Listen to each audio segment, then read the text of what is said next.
Il le cache même pas, hein, il le dit quasiment ouvertement, il attend le 18 octobre. Le 18 octobre, c'est la semaine où les prix Nobel sont décernés. Sur Trump qui vise le prix Nobel de la paix, est-ce que ça a des chances ou est-ce que ça paraît tout à fait impossible Ça paraît compliqué. Ça paraît surréaliste après, en tout cas. Ça paraît surréaliste, mais je veux dire, l'actualité internationale est tellement surréaliste depuis un an qu'on n'est pas à l'abri de... Le prix Nobel de la paix, c'est un prix incroyable qui a parfois été décerné de manière un peu étrange. Si on prend par exemple le prix Nobel de la paix qu'a reçu Obama juste après son élection, c'était un peu absurde de donner le prix Nobel de la paix à quelqu'un parce qu'on anticipait qu'il allait résoudre des choses, alors qu'il a finalement pas résolu tant de choses au niveau international.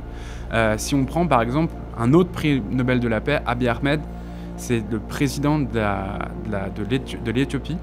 Il a reçu ce prix Nobel pour avoir terminé la guerre avec l'Érythrée. 2 ans plus tard, ce prix Nobel de la paix entraînait son pays dans la guerre civile.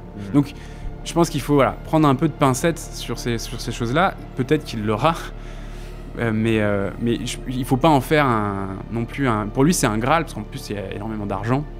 Il y a une enveloppe je crois, d'1 million d'euros ou d'1 million de dollars. Pour lui, il veut en fait se venger aussi d'Obama. Il est jaloux du fait qu'Obama ait eu le prix Nobel.